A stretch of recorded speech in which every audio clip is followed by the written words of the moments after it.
Liza, this is Thumbs. Thumbs, this is Liza. Yes, she's a new dog. And you're going to be a good boy. Are you? Yes! What a good boy. Want to go on your perch? Come on, I want you to do some work. A good boy. What? What? Yes. You stay there.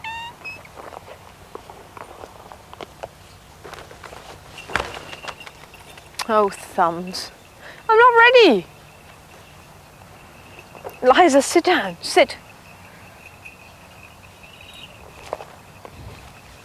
Cool, you haven't forgotten a thing, have you, you old devil?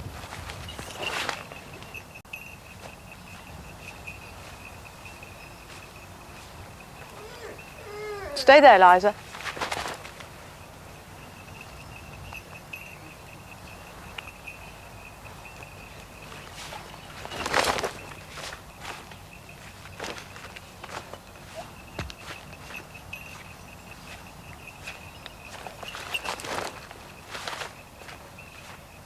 Come on, my boy. This time.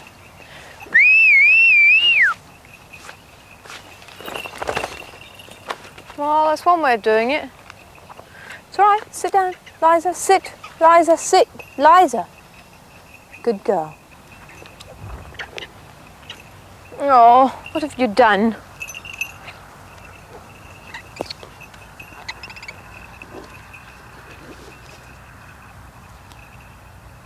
You must know. Come on, good girl.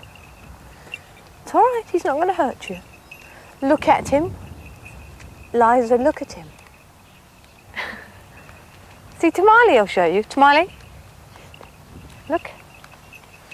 See, he's not going to hurt you. You coward. There's a good girl. She's frightened of him. Right, that's your lot. Oh, no, you don't. Oh, no, you don't. Do you want to have another go? Just one more. It's a good boy.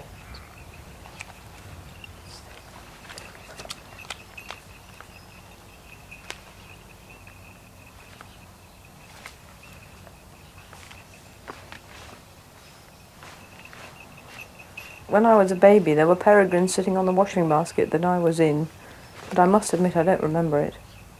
I first had a kestrel when I was about 6, called Pudding, and my sister had one called Dumpling. Both my two sisters have had birds, but they didn't have the same sort of animal madness I did. I mean, I had a tame deer for 14 years, and we had a white pigeon called Clementine, 2 lambs called Ross and Cromarty, 5 dogs, Trudy, Gibby, Lena, Candy and Emily, and lots of birds, but I don't remember their names. My father was working for James Robertson Justice at the time. He worked as James's professional falconer. Through childhood, I was really more interested in horses, I think, although I often had a bird. But I only really became keen on it when I was in my teens. I never wanted to do it as a living. I always said, right, this is the last thing I want to do as a living.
There's a good girl.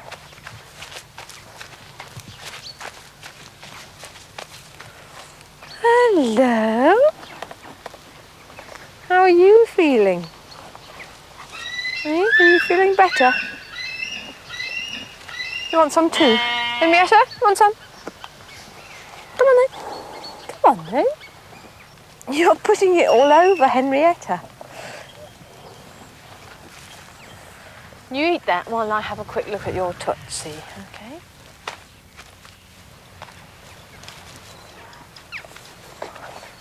First of all, I wanted to be an opera singer. Come here. In fact, I got into a Swiss opera school when I was only about 14. They offered me a place in Switzerland.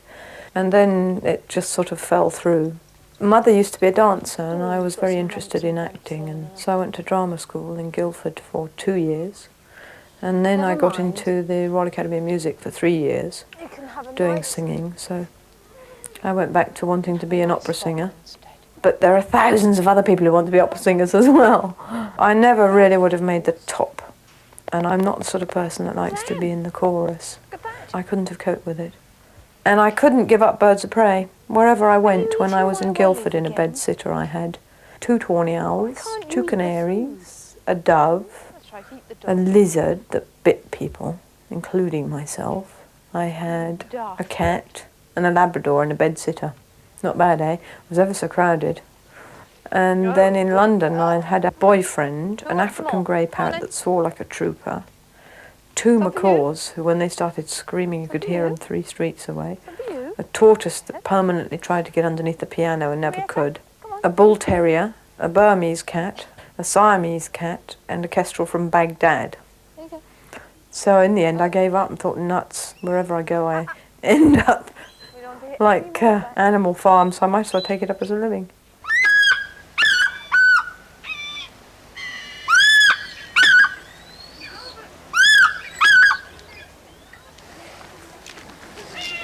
There we are.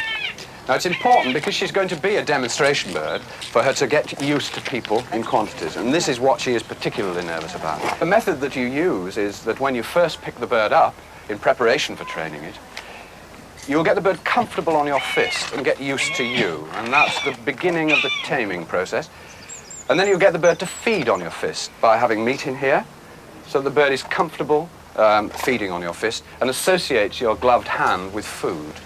Then you'd put her on a line, and you'd go a few yards away and you'd just extend it and extend it like that until the bird was flying a great distance to you, in fact, and reliably. And then almost before the bird realized what was happening, you'd turn her loose and she would come.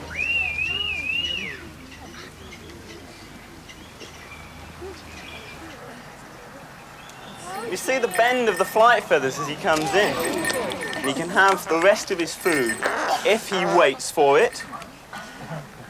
Now, he hasn't got very many manners, I'm afraid. And I'm going to offer him a big piece of meat, which he's going to swallow in about 2 seconds flat.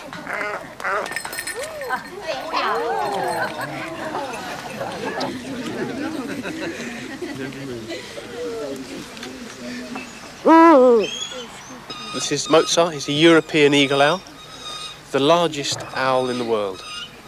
Can we see how he can turn his head? See, he can revolve around.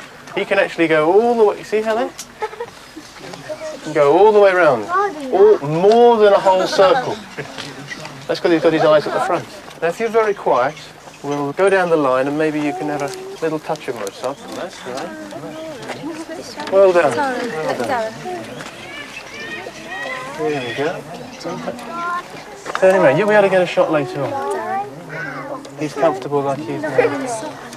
Yeah, very good.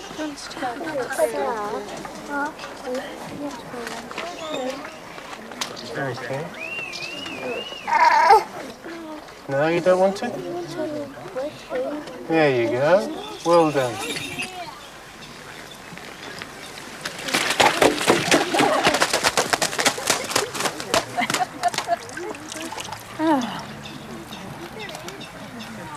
It's thirsty work giving an eagle a bath. I'm getting soaked. I certainly am a conservationist. Most of the falconers I know are conservationists. People have actually said to me, how can you talk about conservation and birds of prey? Birds of prey eat things. Well, so do flaming tigers, and they're getting very rare and everyone's worried about them. It makes no difference whether they eat something or not. And certainly most of the top birds and animals, the carnivorous ones, are very important to human beings because they're a barometer.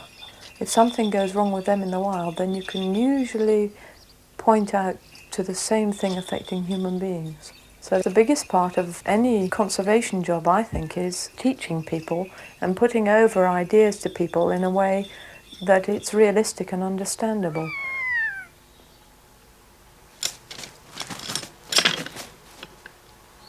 If I didn't have as many birds as we do, I in fact wouldn't have the birds tethered. But in our situation where we have a line of about 16 falcons, when I walk down the line to pick one up, all of them bait towards me because they hope it's their turn. Once they've had their turn, they've got food inside them and they just sit there and they're quite happy. But before they're flown, they're all excited. Is it me, Mum? Oh, good, good, good. Dinner time. If I had them in aviaries that were wire-fronted, they'd hurt themselves because they would just smack into the wire. So keeping them tethered is a much safer way for them. When you consider how much time in the wild they spend sitting down anyway, they seem to take to it with no problems at all. There are a lot of people who think that no bird should be kept in a cage, that all birds should be free, and they are what I would call the protectionists rather than the conservationists. The RSPB is a protectionist group, it's not a conservation group, there's no doubt about it, and most of the others are as well. It's fine to say, right, put a law, protect them, no one must have them, but it goes no way to learning anything about them. Certainly birds of prey aren't unhappy in aviaries. I mean, I know that. Having been to Africa and seen them in the wild, I sometimes feel, gosh, they look so fantastic in the wild, it seems a shame to keep them in an aviary. But you've got to be realistic. They don't have the same brain we do. No animal does. They don't think of freedom. It's not a concept they understand. If they understood it, they would understand how to untie the knot and off they'd go. So I like to think that birds of prey in captivity are doing two jobs. To start with, it keeps the nucleus of that species safe, so that if the worst came to the worst and something did happen in the wild and they were all wiped out, then there would be enough left in captivity once the problem in the wild was solved, and it's no point in releasing them while that problem is still there. Once that is solved, to return them back to the wild. And I think that is the duty of mankind, because we are the people who have screwed up the world in the first place. Birds of prey in zoos do a tremendous job because, let's face it, if 56 million people in this country all went bird watching, you wouldn't have any damn birds left. There'd be no countryside left because there isn't room for them all to go. Those that don't go out have the opportunity of seeing them and learning about them and understanding them under controlled situations such as zoos or bird gardens, or in our case the Falconry Centre. And I think that does a tremendous amount of good. The zoos should be a lot more into talking to the general public than they are. One of the reasons the Falconry Centre is popular is that because we fly birds 4 or 5 times a day, not only do they see the birds fly, but they have someone in front of them they can talk to. The personal touch, no doubt about it, works every time, and it would be very easy for most zoos to do it. Coming into an egg too? Yes. Where did Danny go? Grandma! Look what I've got. Oh, what's that? It's Snapper. She'll bite you. Right. Hello. What I want to do is see if she'll eat this. What's that, Snapper?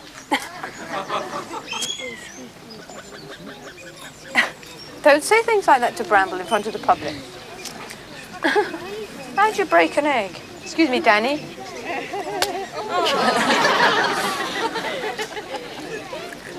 What's this?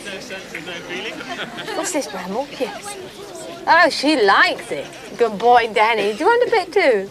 Well, your head was used to crack it open. Do you want a bit too? I gave them eggs at about 5 weeks old. This one's a bit young. She's only just standing up today. So I'm just giving her a taste for them. Ow! Snapper. I think Snapper is a very good name for you. Get off my nose. Ooh. That hurts. Look, blood. Jove, it'll root you. Do you know why you're called an Egyptian vulture? Do you? Do you? Do you? It's because you're on the Egyptian tombs. You're supposed to be the symbol of something or other, I forget what, but I think it's fertility. Heaven alone knows why. Look at the state of you. Your brother and sister live in Africa now. They do. They've gone out to Zimbabwe. No stealing wedding rings. No. You can steal other people's, but not mine.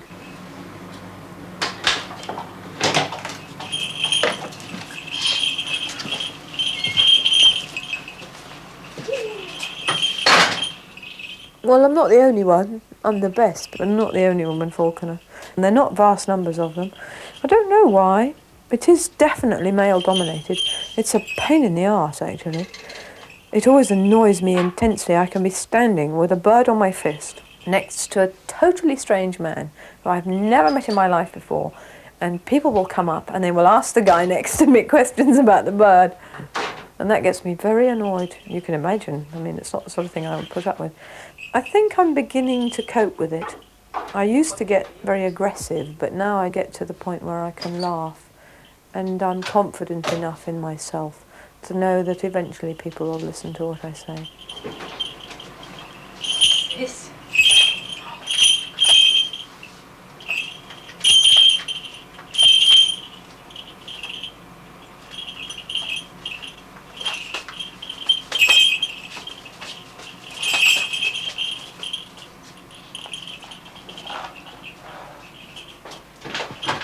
Now tomorrow, chaps, I've got to go and give 2 lectures at Pickle Nash School.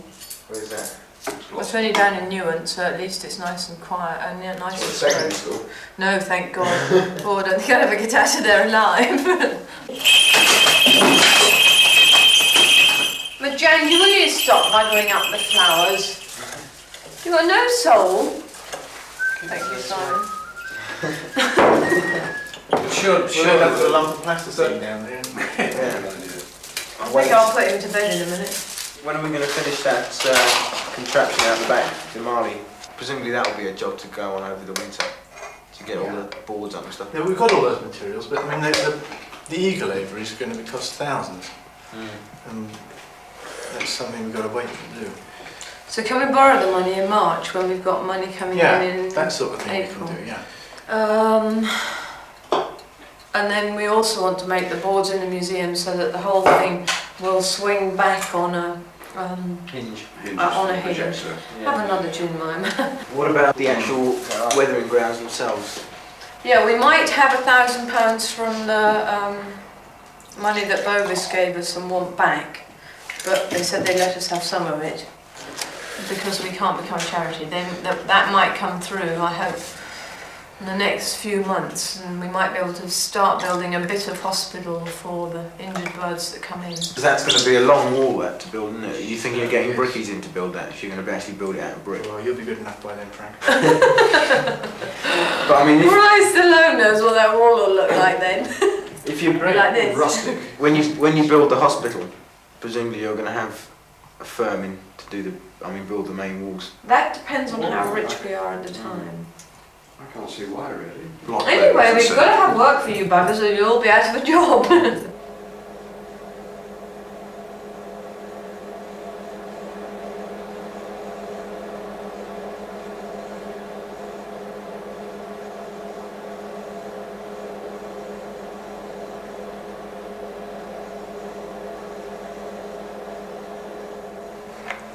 That's just what water in there. Yeah, that's the humidity to help them hatch. But now, hooray, we've got the last one. Why is it they need water to help hatch? Because they need water so they don't lose too much of the body weight through the shell of the egg, and also particularly when they're hatching so the membrane doesn't get dried out. Hello. Look at it. You'd never think it was in an egg 12 hours ago, would you? So he'll be flying in, what, about 10 weeks, 10 or 11 weeks? Yep, and then we'll get somebody to train him. And then you can go catching bunnies with socks and shoes. You just called it he. Well, She. chance would be a fine thing. I think we'd better go and bung it in the other incubator and feed it. Right, you monster. Time to go. You hungry?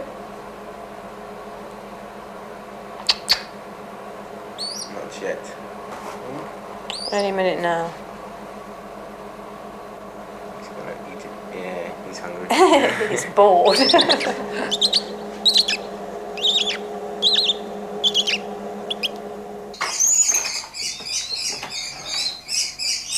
He's too hot again. That's the trouble with this weather. He has panting a bit. I have to turn it down a bit more. Hello, my son.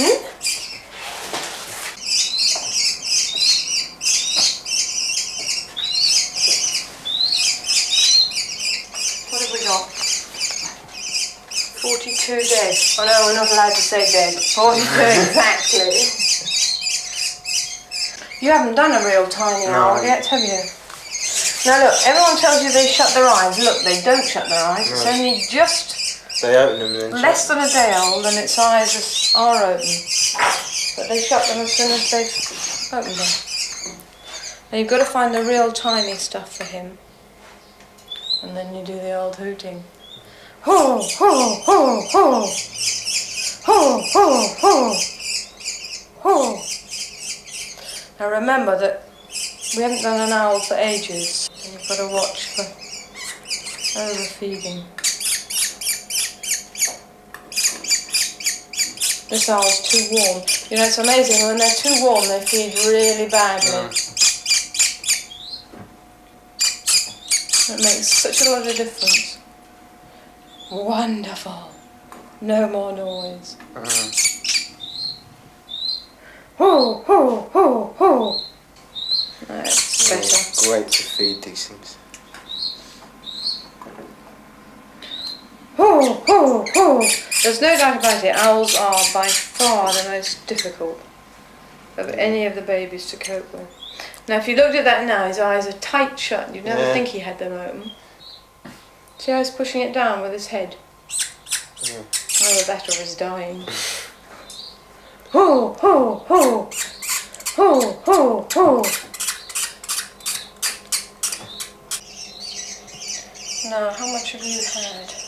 It's 43.9, so that's 1.9 grams. That's not bad. That's nice. Thank God for these scales.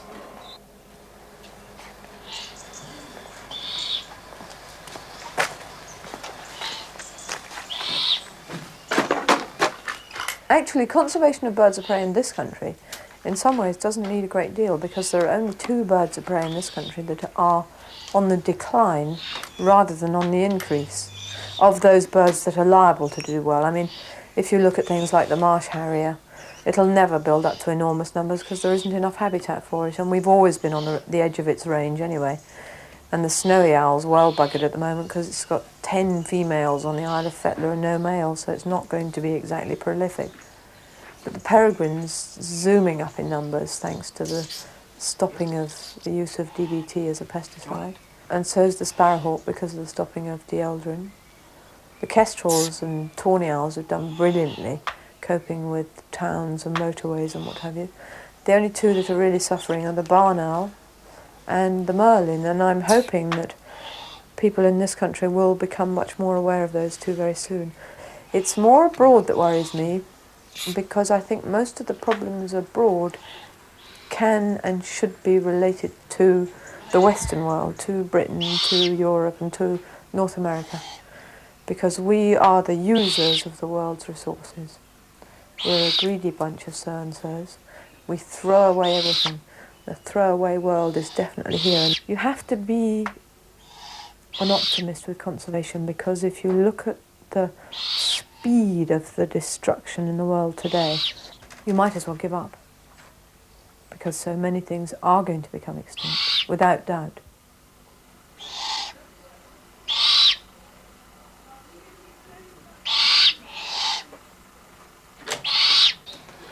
Shut that up. There you are, look. One of this year's babies. This one was quite injured when it came in. It had bad legs. It was picked up on the road, and its legs were hurt. Yes. We couldn't use them at all then, but now we do this kind of thing. Look with it. We give it exercise so that it can perch, which it nearly can now. Look. There you are, look. It's gripping quite hard. It still hasn't got any balance yet, really. It sort of just falls over. You notice how it keeps its head completely still. Huh? Is that useful? And swaying around on a branch in the wind, it can keep its head perfectly still and see what's going on in the world. I think we'll feed this little one, don't you? Yes. Right, come on, Big Eyes. We need a name for this one as well, don't we? Yes. Right. You hold that. That's it. We'll try and get the bird really comfortable if we can. Won't you eat if it isn't comfortable? Not really, no. So what we do is very gently open the beak with the tweezers like this. There's a particular place there where you can slide the tweezers in very easily. Open the beak wide and make sure that the tongue isn't stuck to the roof of the mouth. Just pop it in.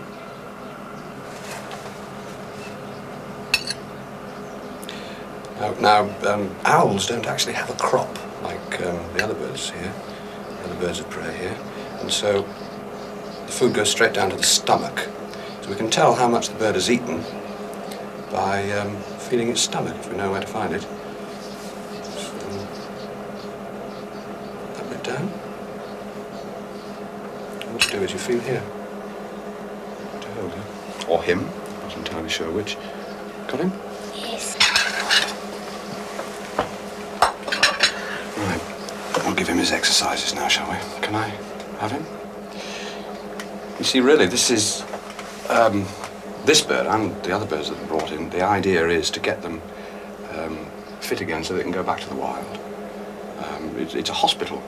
Now, that's what this part of the centre is, really, is a hospital.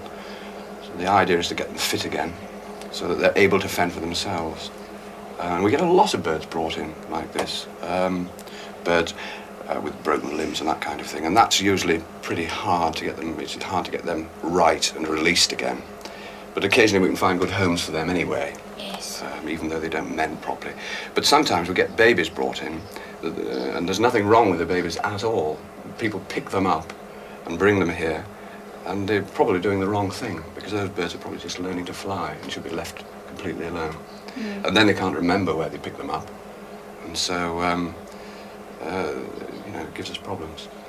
So let's give this little bird its exercise and just make sure that we use all the muscles and do some different kinds of exercises like that. And these legs are very, very much stronger than they were. He's actually pulling and pushing now.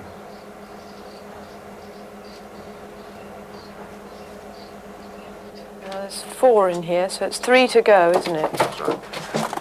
The one in the corner is the one with the drooping wing. Whoa, you little buggers. Right, there's one for you.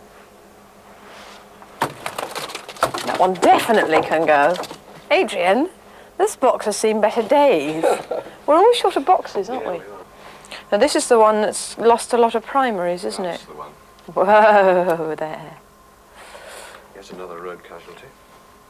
He'll be a while before he can go, but Colonel Faithful says he's got another one that's going to take a while, so they can be in together. Strange, isn't it? Gone completely. I've never seen it before. Right, pop him in all. Don't bite. It's not nice. Press it down a tiny bit more, Mum. There we go.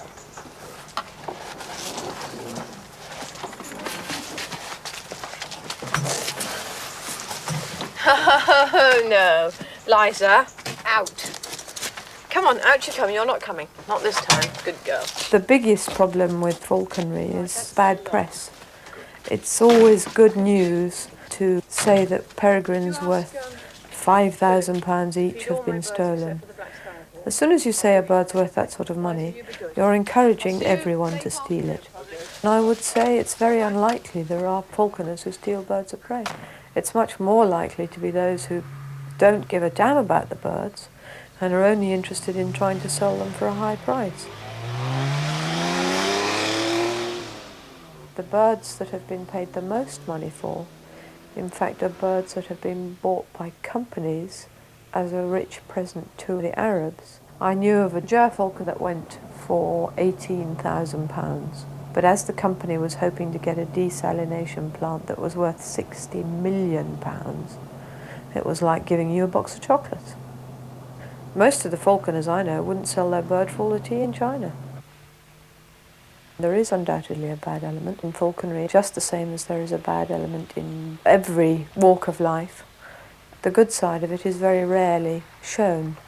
Now, if it wasn't for falconry, there would be nowhere near as much knowledge on injuries and illnesses in birds of prey. I now know more about birds of prey and their ailments than 90% of the vets in this country. Having birds of prey in captivity, the general public bring us wild ones who also need help. There must be thousands of birds of prey that are taken in by falconers at their own expense, looked after, fed, cared for, and they are then released back to the wild. And yet there is almost no other society that will accept those birds or has the capability of accepting those birds. The RSPB won't touch them with a barge pole, and most of the RSPCA people hand them on to falconers because they know full well they can't look after them. The same goes for falconers and breeding. Almost every captive breeding project in the world today has been started by falconers, who not only help to breed these birds of prey, but also help with the release programs back to the wild. Hello, Nick. How nice to see you. Can you take... I'll take that one. The buzzard. Mm-hmm. And I'll... What's in that big box? That's the tawny owls. The sparrowhawk can stay here because someone else is coming. That's right. For her, isn't it? Can you manage all that? Yes. My boxes aren't very smart, but Yeah, they'll as do. long as they'll do the job. I can't see a damn thing. Now, you've got some tawnies already, haven't you? I released 16 earlier this year, all together. All in one go? All in one go. 16? It's far better to release a number together, because if you release one, the wild owls come in and give them a bad time. But with But if 16, they're outnumbered. you release a number together, they well, they can't keep going at 16, usually, and they get a chance. Right. No.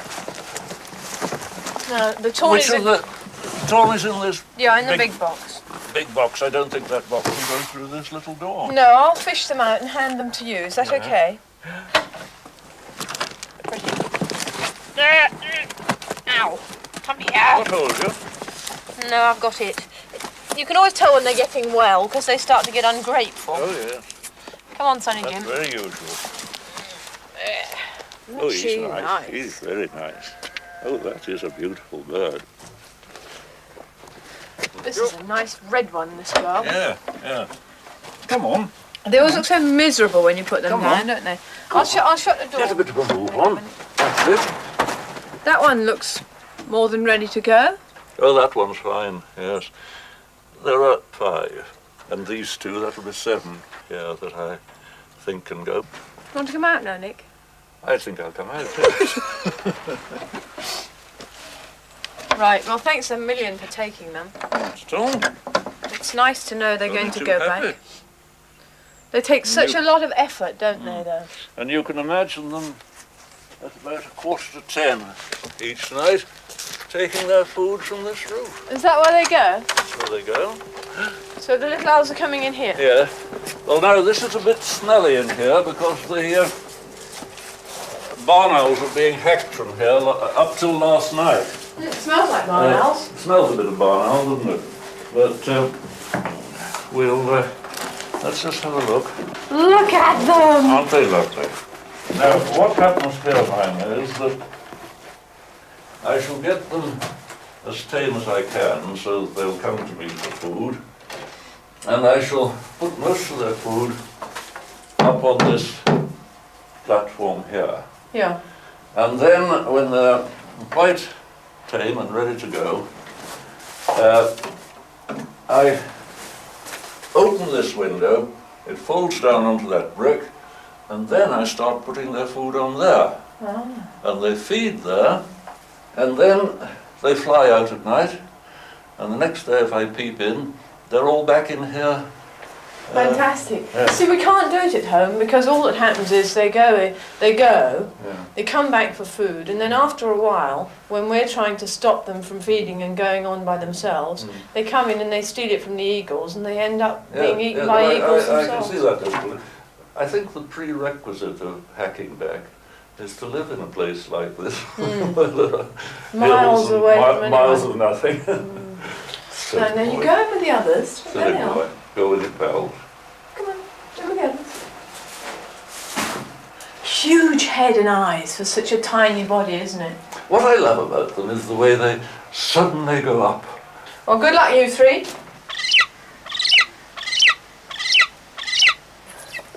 That's it.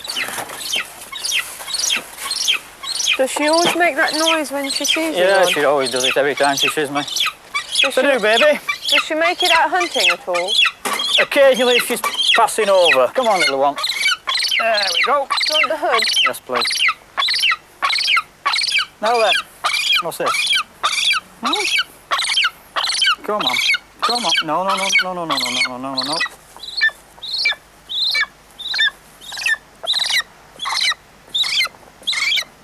There you go. Smart hood, eh? All Right. We're away. Let's go. Come on, little one. Steady, steady, steady, steady, steady. Knitting this, isn't it? It's good knitting this. Yeah, it's been up for a while, is that? Right. Falconers come from an enormous range of people right across the spectrum. Their unifying factor is they're all completely balmy. Or at least they're all balmy on birds of prey. And they can very rarely talk about anything else. A lot of the falconers chat away to their birds like normal people talk to their kids. The nice thing is that the good ones, and there are a lot of good ones, have not only a love of the birds that they fly, but they also thoroughly enjoy seeing birds of prey in the wild. And they also know and certainly respect the things they fly after. There you go, baby. We're off. I'll follow you, okay?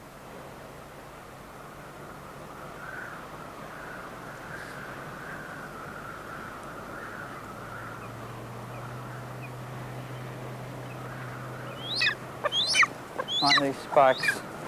I used to have some corks that I put on there, but as usual, I lost them first day out. So I have to warn everybody now. We'll take her right up to the top and into the wind before I cast her off. The golden eagle is a case that stands on its own. I would say that there are very few people in this country who should have a golden eagle. They are big birds, they need a lot of space, they need to be handled with care. They're not as dangerous as a horse by any means, but they still could, by accident, hurt someone. I mean, you've only got to have somebody wearing a coat with a rabbit skin collar and have the guy not aware of his golden eagle and not warn the chap to turn his collar in and have somebody hurt. Not because the golden eagle's vicious or dangerous, but because it thinks the guy's got a rabbit behind his ear. So it piles in. People who fly golden eagles should be very responsible, any of the big eagles. And I think most of them are. That's why there are only about 30 golden eagles in captivity in this country. It's a pleasure to be alive, isn't it, on a day like this?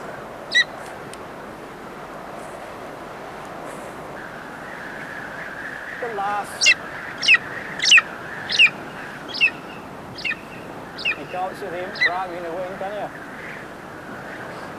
Huh? Yeah. Come through this door. What have you seen, eh? What have you seen? Ah, that's a good girl. Come on, swing out for your dad. Come on then. Where do you reckon she spotted this? Well, it's in that bottom, I think, somewhere. She's definitely seen something. And she's tried and tried and tried and tried to get lift and can't, so I think it's only fair we go and try and help her out, shall we? Right, let's get your heart up there with her. Now then, what's to do with you? Sit here, having a good time. I think we'll give her a try here. About as much wind as there's going to be around here. Nah, it's not enough. She's got her wings up. Right, lady. There's one.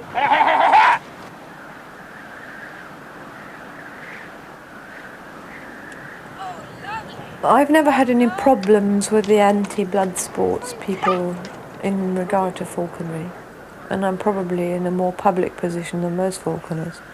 Most of the real anti-blood sports people think that it's a fairer blood sport than most. Certainly I feel a tremendous affection to the things that I chase, which may sound totally ludicrous, but I like rabbits. And I'm delighted when I have a really good chase and the rabbit gets away. Quite often I think falconers are cheering the rabbits on just as much as they are the birds.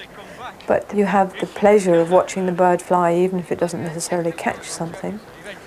And you also have the pleasure of eating pheasants or rabbits or whatever else occasionally as well.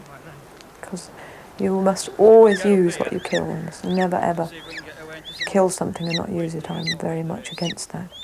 Not that I've ever eaten mice that I've caught.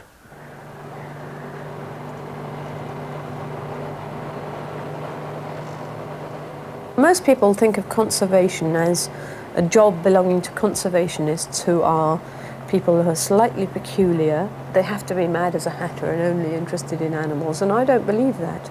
I think that conservation is the job of every single one of us, because the basic cause of the decline of so many animals are the everyday things we have around us. So I think it's vital to be able to teach people. It's very difficult to sway adult minds. They've got fixed in a groove by the time they're adults and they don't want to change their minds.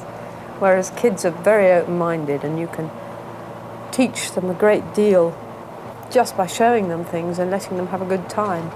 And if you talk not so much about the falconry side of it, but about the conservation and what birds they've seen in the wild and what have you, you really can get the message over to them in a way that they'll remember for all of their lives, so that they have a background by the time they're adult. They have a great awareness about what's going on around them and how they can affect wildlife by just being careful in their everyday lives. Now I've got 3 birds to show you. I know you can only see one, but there are 3. And one of them's still in the car. I'm not going to get her out till the very end.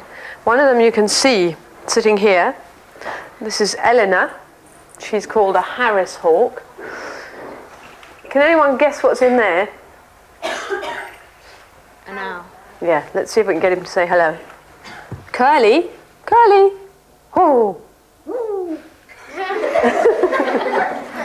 I've got the only hooting box in the world. And then there's this thing. Now, you all realise that wasn't a bird, didn't you?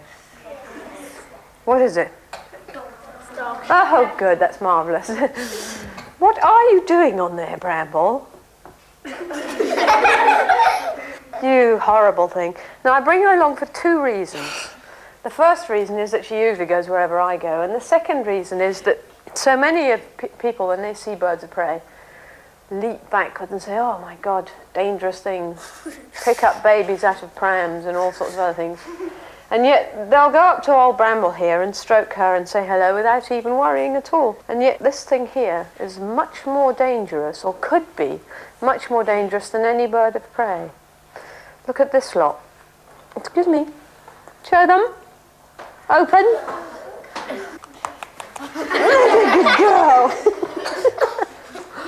Now, those could do you some fearful damage if they wanted to, couldn't they? Now, can anyone here tell me what the word conservation means? Well, that's not bad. An awful lot of schools I go to, nobody puts their hand up. Preserve and look after. What? Animals. Yes, anything else? Endangered species. Oh, well done, yes. That could be anything, couldn't it? Do you know what the 2 major reasons if any animal or bird or fish is getting very rare today? The wildlife where they live, their habitat, is getting destroyed. I say, pretty good. Did you know what the word habitat meant? Hands up anyone who didn't know. Well done for telling me. After all, if you don't tell me, I won't know you don't know, will I? Did you know? Yeah. Can you tell them what it means? It means where they live. That's right, where they live. Yes, now, what's this? Table. 10 out of 10, it's a table, well done. What's it made of? Which came from? Which she lived in, right?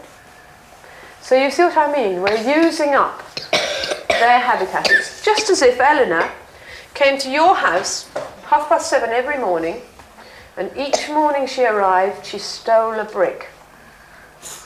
And she kept coming morning after morning after morning. What would happen in the end? You'd have nothing left. You'd have nothing left. And every time we take down a tree, without replanting another one, we're taking away a brick from her home. Would you mind if I flew her for you? Are you all going to be frightened to death? Sure? Yes. I've told you how nice they all are, haven't I?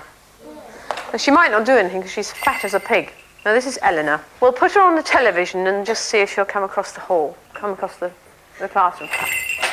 Turn round. Don't worry, she won't hurt you. Okay, you ready? So let her get settled. Come on. She's just viewing you out. There's a good girl. What's the matter?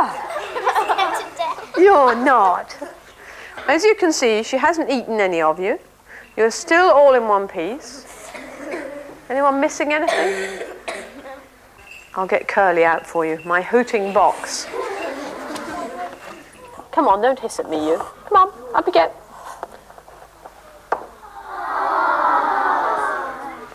Now, Curly, will you say hello to them, please? Curly? Ooh. Good boy. Now, look what I can do with his head, for starters. Are you ready? Are you concentrating?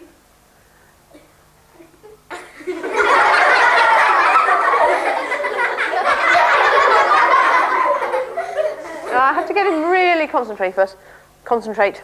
Look there, okay? You ready? No. Concentrate, right. If he really concentrates, I can...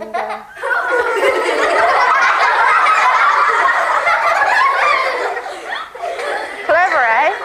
All the way round. And what a good boy. Are you a good boy? Ooh. Yeah. Curly, show me your wings, please. Put your hands down, be nice and quiet, and I'll go and get the eagle in. I suppose you want to see her wingspan.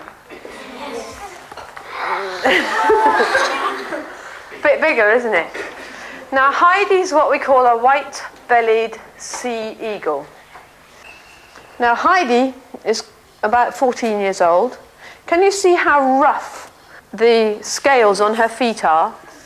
Just right for catching slippery fish. Right, the most important thing I've got to say before I go. Do you remember we started off by talking about that word conservation? Now it's not just up to weird people like me to try and conserve birds of prey. You can help in your everyday life. You remember we started talking about wood and tables and front doors and things? Well, what do you use in school stacks of that comes from trees? Paper. Do you all blow your nose on handkerchiefs? Yes. You all write on it? Yes. You have paper bags full of things made out of it? Christmas cards? Yes. Any minute now, Valentine's cards? Yes. The way you can be conservationists is to be careful. Try from now on, every time you use a piece of paper, not to waste it. If you can use both sides of it rather than only one and throwing it away. When you go shopping, don't have a paper bag unless you really need it. I'm saving all my Christmas cards this year and I'm going to reuse them all again next year. Which sounds dreadful, but think how many trees you lot here could save over your lifetime if you were just a bit careful. Do you think you could try for me? Yes. Right, well you make sure that these birds are around for a very long time because it's up to you.